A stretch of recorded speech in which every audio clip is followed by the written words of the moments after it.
Billionaire's son flunked every exam, until the single-dad custodian shared his secret. The sterile silence of Headmaster Blackwood's office was heavier than any shout. Julian Croft slumped in a leather chair that cost more than most people's cars, a perfect portrait of defiant indifference. His blazer, a deep navy crested with the golden hawk of Northwood Preparatory Academy, was rumpled. His gaze was fixed on a water stain on the ceiling, a tiny imperfection in an otherwise flawless room. It was the only thing he found interesting. "Another failure, Julian," Headmaster Blackwood said, his voice a low rumble of disappointment. He slid a transcript across the polished mahogany desk. A sea of red ink screamed from the page.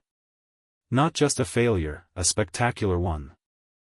You have not passed a single exam this semester."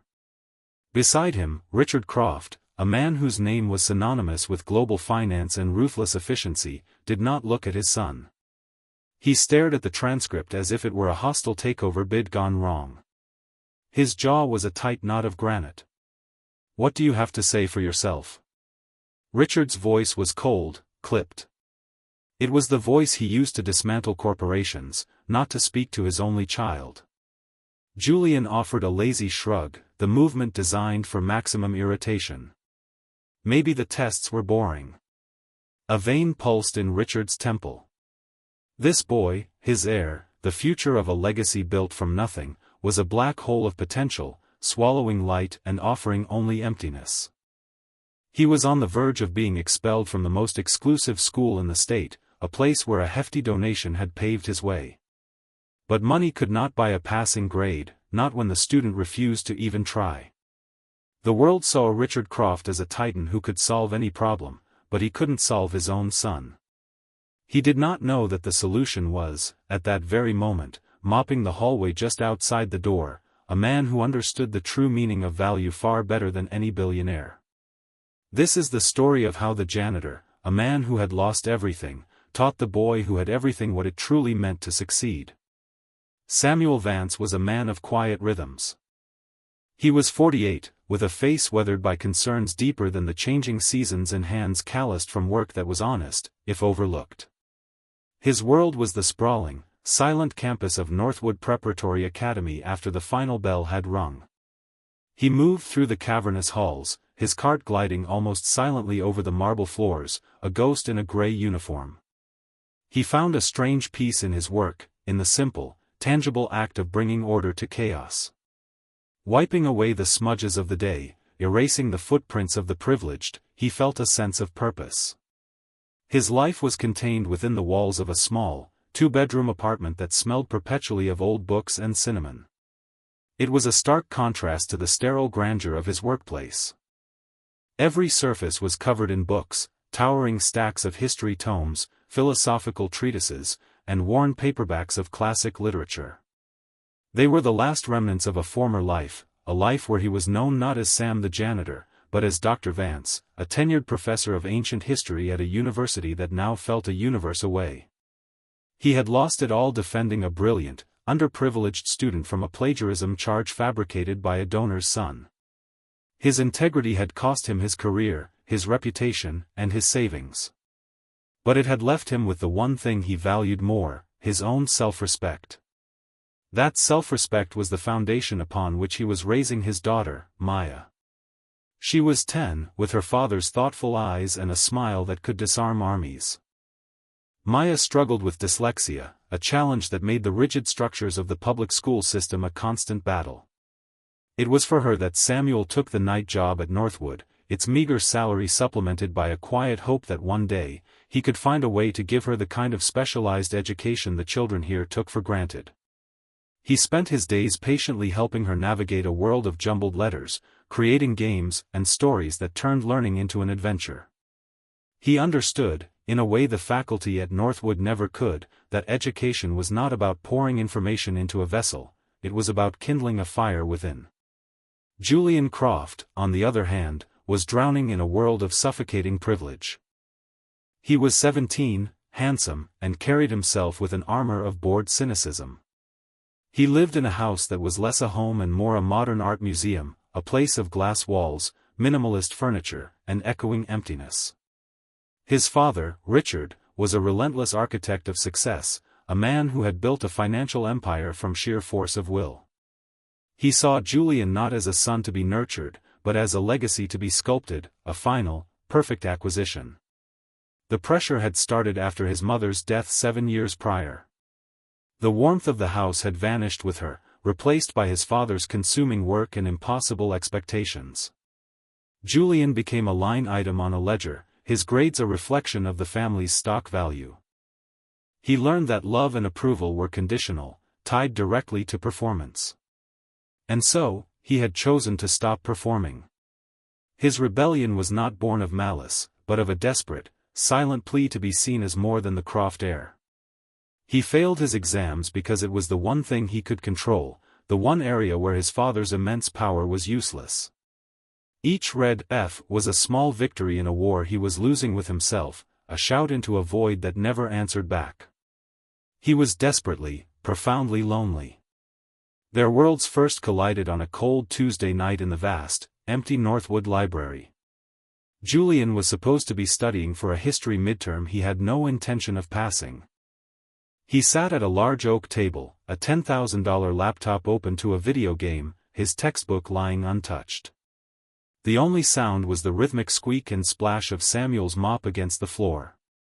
Julian watched him for a moment, a flicker of something ugly and bitter rising in his chest. He saw the gray uniform, the tired posture, the menial task. He saw a man at the bottom of the food chain he was supposed to one day command. "Tough job," Julian said, his voice dripping with condescension. "Cleaning up other people's messes." Samuel stopped mopping and looked up. He didn't reply with anger or shame. His eyes, clear and perceptive, simply met Julian's. He saw the expensive clothes, the resentful slouch, the deep-seated unhappiness. "Some messes are easier to clean than others," Samuel said, his voice calm and even. "The ones on the floor, at least, you can see." The unexpected depth of the response caught Julian off guard. He had expected a mumbled apology or a resentful silence. He felt a prickle of annoyance. This janitor was supposed to be invisible, a part of the scenery. "I guess you'd know all about messes," Julian sneered, turning back to his screen, a clear dismissal. Samuel did not respond. He simply went back to his work, his movements deliberate and dignified. But he had seen the textbook on the table, the Peloponnesian War. And he had seen the profound emptiness in the boy's eyes. He recognized the look of a soul under siege, not by the Athenians or the Spartans, but by a war raging entirely within. The headmaster's final ultimatum came a week later. It was delivered in the same polished office, with the same suffocating silence. "One final chance, Julian," Headmaster Blackwood declared, his authority absolute. "The comprehensive history final. It covers the entire year's curriculum. Your father has reminded me of the family's generous contributions to this institution. Against my better judgment, I have agreed to make this exam the sole determinant of your future at Northwood. Pass it, and you will be allowed to remain. Fail, and you will be expelled. No appeals." Richard Croft stood stiffly, his face a mask of controlled fury. This was the ultimate humiliation. He had poured a fortune into this school, funded an entire science wing, and yet he was reduced to begging for his son to be allowed to take a single test. The failure felt personal, a direct reflection on him. He had hired the best tutors money could buy. They had all quit, citing Julian's complete refusal to engage. That night, Julian felt the walls of his life closing in. For the first time, his rebellion had a consequence he couldn't simply shrug off. Expulsion. The word echoed with a finality that terrified him. He imagined his father's face, the cold disappointment hardening into permanent disgust. He walked the empty school halls, a privilege granted to him as a boarder, feeling like a ghost haunting the scene of his own demise. He ended up in the school's small, sterile staff break room, seeking refuge from the opulent library that now felt like a mausoleum for his failures. And there, under the harsh fluorescent lights, sat Samuel Vance. He was on his dinner break, eating a simple sandwich from a brown paper bag. In his other hand, he held a thick, academic-looking book. Julian squinted at the cover. It was a dense historical analysis of Thucydides, written in a scholarly style far beyond the high school curriculum. Julian hesitated in the doorway, his own history textbook feeling like a lead weight in his backpack. The memory of his snide comment in the library burned in his mind. He was desperate. He had exhausted every other option. The high-paid tutors with their perfect resumes had all failed to get through to him. He looked at the janitor, a man he had dismissed without a second thought. Swallowing a lump of pride so large it almost choked him, Julian stepped into the room. You read that stuff?" he asked, gesturing awkwardly at the book. Samuel looked up, his expression unreadable. "I find it interesting," he replied simply. "The Peloponnesian War," Julian mumbled, pulling the textbook from his bag and dropping it on the table with a thud. "This final exam. It's everything. I don't get it. It's just a bunch of dead guys fighting over rocks." Samuel closed his book, giving Julian his full attention. He saw the raw panic behind the boy's bravado. He saw a drowning person who had finally decided to ask for help. "It's not about rocks and dead guys," Samuel said softly. "It's about pride. It's about a city that got so powerful and so arrogant it thought it could never lose. It's about how fear can make good people do terrible things. It's about a long, grinding war that destroyed the very things they were fighting to protect." He paused, his gaze meeting Julian's directly. "Does any of that sound familiar?" For the first time, someone had translated the dead text into a language Julian understood. The words resonated with the unspoken conflicts of his own life, his father's pride, his own fear, the grinding war in his own home. He stood there, speechless. "I have to pass this test," Julian said, his voice barely a whisper. "I have 1 week. Can you help me?" It was a plea born of sheer desperation, a complete reversal of the power dynamic between them. The heir to a billion-dollar fortune was asking the school janitor for help. Samuel looked at the boy, then at his own calloused hands. He thought of his daughter, Maya, and her own struggles. He thought of the countless students he had once taught, the bright minds he had loved to ignite. He saw a chance not just to help a troubled kid, but to reclaim a piece of the man he used to be. "I will help you," Samuel said. "But you have to do it my way. No textbooks. No memorization. We start tomorrow, at dawn." Julian, expecting a list of chapters to read, was stunned. "No textbooks? How are we supposed to study for a history final without a textbook?" "Because you don't have a problem with history," Samuel replied, a faint smile touching his lips. "You have a problem with learning. We're going to fix that." Their first session took place not in the library, but in the school's dusty, forgotten boiler room.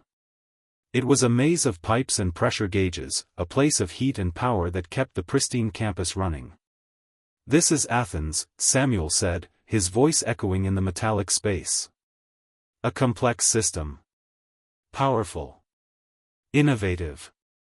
But full of intricate parts that all have to work together.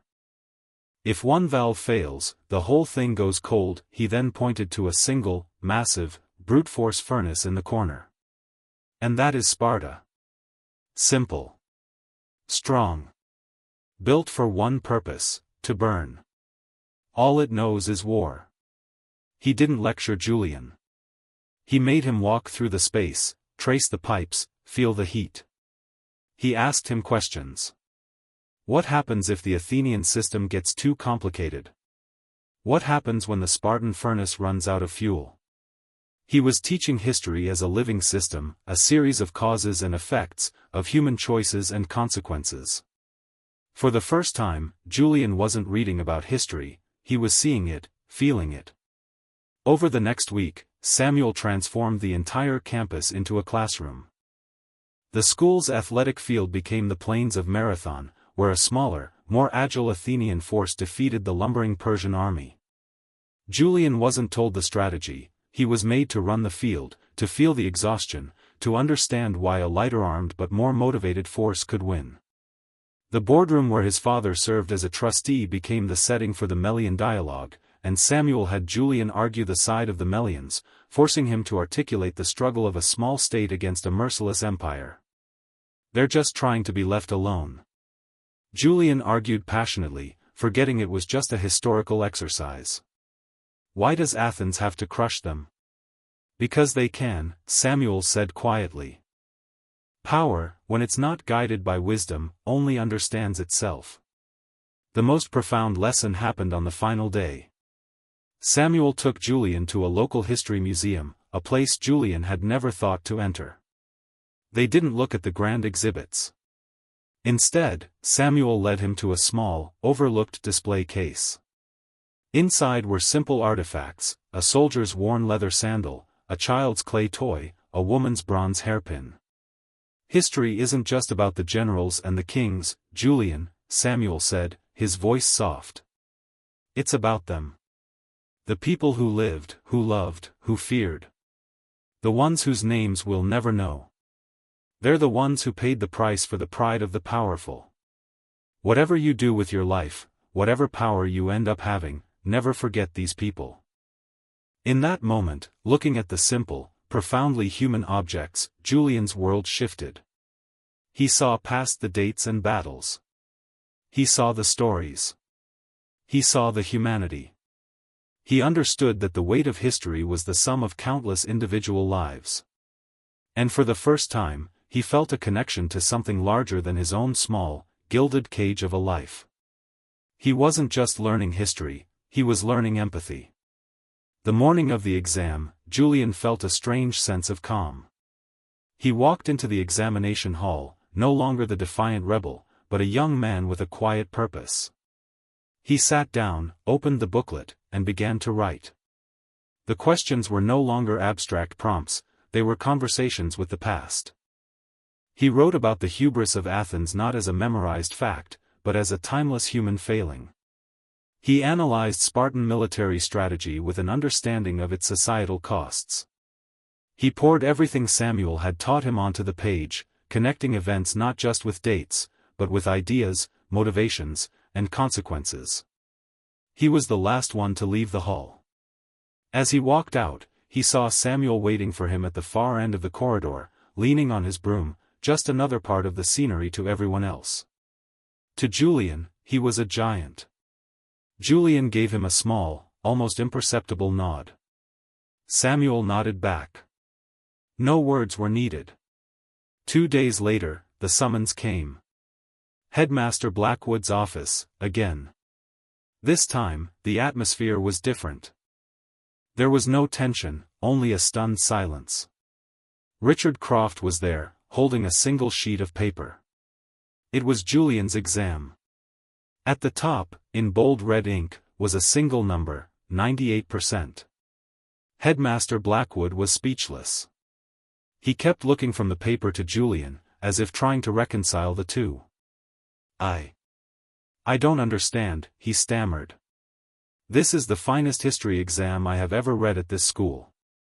The depth of analysis is at a collegiate level." "How?" Richard Croft finally looked at his son, truly looked at him, for the first time in years. The usual disappointment in his eyes was replaced by sheer, unadulterated shock. "All the tutors, they couldn't get through to you. Who taught you this?" Julian took a deep breath. "Samuel Vance," he said, his voice clear and steady. The name hung in the air, meaningless to the two powerful men in the room. "Who is Samuel Vance?" Richard demanded. "A new tutor I'm not aware of?" "He's the janitor," Julian said. The silence that followed was absolute. Headmaster Blackwood looked utterly bewildered. Richard Croft's face cycled through a series of emotions, confusion, disbelief, and finally, a dawning, uncomfortable suspicion. A janitor? It was impossible. A man of Richard's world didn't believe in miracles, He believed in resumes and proven track records. He immediately, discreetly, texted his head of security from his pocket, "Run a deep background check. Samuel Vance. Employee at Northwood Academy. I want everything." While they waited, Richard questioned Julian relentlessly. Julian explained their methods: the boiler room, the athletic field, the museum. He didn't just describe what he learned, he explained how he learned it. He spoke with a passion and intelligence his father had never seen before. Richard listened, his suspicions slowly being eroded by a grudging respect for the methods, and a growing awe for the man behind them. An hour later, Richard's phone buzzed.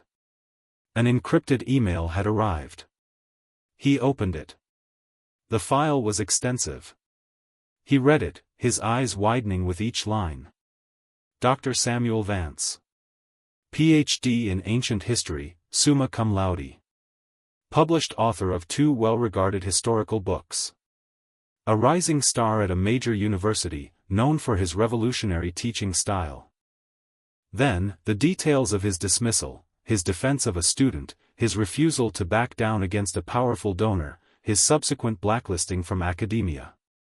The report ended with his current employment, his daughter, her learning disability. Richard Croft lowered his phone, his mind reeling. He had built his empire on judging people, on assessing their value and their weaknesses in an instant.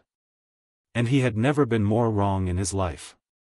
He looked at the headmaster, then at his son. "Get him," Richard said, his voice raspy with an emotion he couldn't name. "Bring Mr. Vance in here." When Samuel entered the office, his gray uniform seemed out of place amidst the polished wood and expensive art. He stood with a quiet dignity, his gaze steady. He was not intimidated. Richard stood up. He did not dismiss or condescend. He walked over to Samuel, holding the printout of his background check. "Dr. Vance," Richard said, the title offered as a profound apology. "I have misjudged you. In fact, I have misjudged everything." He turned to the headmaster. "This man, who you have scrubbing your floors, has more integrity and more educational talent in his little finger than all the overpaid tutors I have ever hired." He then turned to Julian. "And I have misjudged you. I tried to force you into a mold, my mold.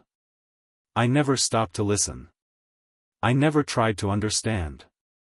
What he gave you, it wasn't tutoring. It was an education. Something I, with all my money, failed to provide." It was the closest Richard Croft had ever come to admitting fault, a public proclamation of his own failure and Samuel's incredible success. The next day, Richard Croft summoned Samuel to his downtown corporate headquarters. The office was a testament to power, a glass-walled perch high above the city. He offered Samuel a job. An executive position heading the philanthropic Croft Education Division, with a salary that would solve all his financial problems for life. Samuel listened patiently, respectfully.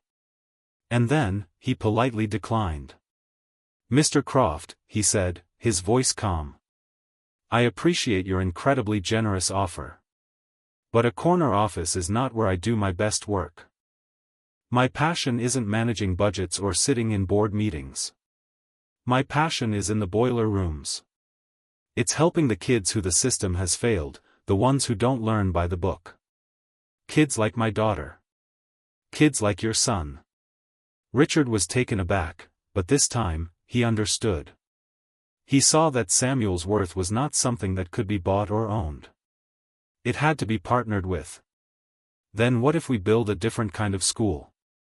Richard proposed, a new energy in his voice. "Not a prep school for the elite, but a center for alternative learning. A place for the Mayas and the Julians of the world. We will fund it completely. You will design it. You will run it. You will be its head, not as an executive, but as its chief architect and teacher." Samuel's eyes lit up. This was not a job offer. This was a chance to build a legacy, a real one, not of money, but of changed lives. "I would like that very much," he said. "There's one condition," Richard added. My son, Julian, will be your first intern when he's home from college. He has a lot to learn about building something of real value. And I believe you are the only one who can teach him. A true partnership was formed that day, built not on contracts, but on mutual respect. 2 years later, the Croft Vance Learning Center was a reality. It was a vibrant, welcoming building in the heart of the city, filled with light, laughter, and the hum of engaged minds. There were no traditional classrooms.